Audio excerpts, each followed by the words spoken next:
Got dreams of being a professional podcaster, but have no idea what you're doing? This is impossible. That's about to change. A new kind of school. Welcome to the Pod School Podcast. Hello, welcome to the show. Today I'm talking about ratings and reviews. I had a great question from Ben who said, should I be asking for ratings and reviews for my episodes? I hear people say they help people find the show. How?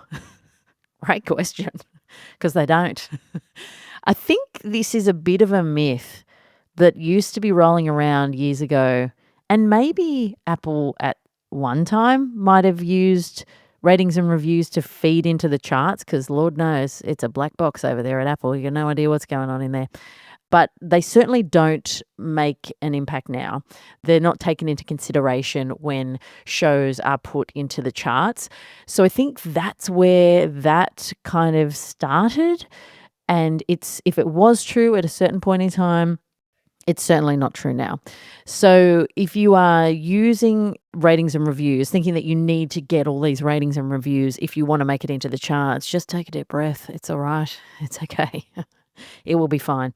Ratings and reviews are really all about social proof. They are certainly valuable. Do not get me wrong. I'm not saying that just because they don't chuck you into the charts, they're not valuable. They are absolutely valuable because they are often the reason that people will go and check out your show. People will go and see your show. They see your artwork, your title, your description. Is this something I like? The next thing that they might check your episode titles to see, is this content that I'm interested in? But they could definitely go to your reviews and say, do people actually like this show?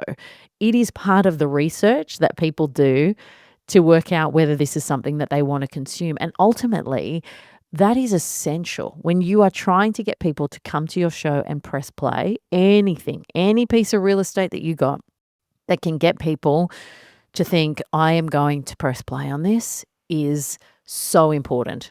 So your ratings and reviews are that. I would say bad ratings and reviews are a real kicker. I saw a show the other day and it was being pitched to me and the ratings were below 2% or below 2 stars. And I thought to myself, I cannot remember a time when I've seen a show that's had ratings that low. Like, it's a real achievement to get ratings that low. And actually, that's a big red flag for me in terms of it doesn't matter how big the audience is.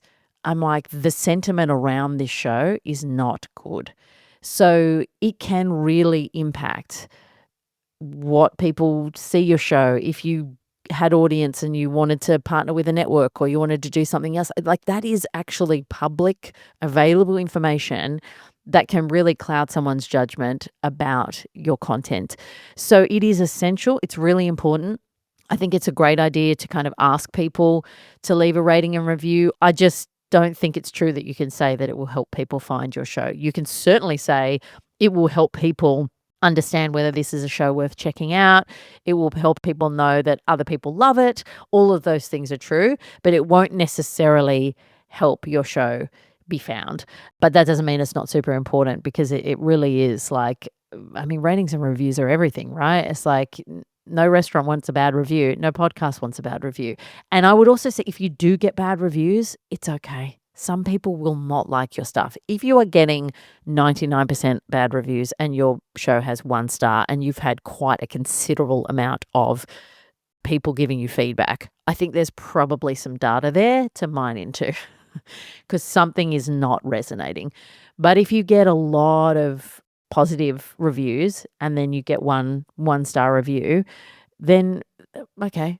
You know, I got that on my other show, Me and My Tiny Human. They didn't leave a comment. They didn't leave anything, just 1 star. And I was like, someone's making a point there.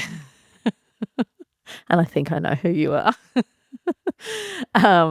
But for the most part, going through those reviews and stuff, when you're getting good feedback from your audience, it's so validating. And it's such a wonderful thing, because it is a bit of a step for somebody to go and do that in their podcast app. It does mean somebody has to go and make the choice to do that. And I think that's a really fabulous thing. So they're valuable. They're wonderful. Ask your audience for them for sure. But Are they going to be the be all and end all of the success of your show? No, it's just another data point in a whole bunch of different data points or a whole bunch of different areas that you're trying to get in front of people to say to them, this is a show worth checking out. And it's really nice if people click into the reviews when they find you to say, oh, wow, people really love this show, so maybe I'm going to love it too. Thanks so much for the question, Ben. If you want to submit one, you can head to the link in the description of the episode. You'll also find there a link to all the ways that you can work with me if you need help on your podcast, including my online podcasting course, Pod School. And hey, if you find this show valuable, why not leave me a rating and review? Yeah, that's a good idea. Great. All right. It's time for me to go away now. Bye. That's all for today.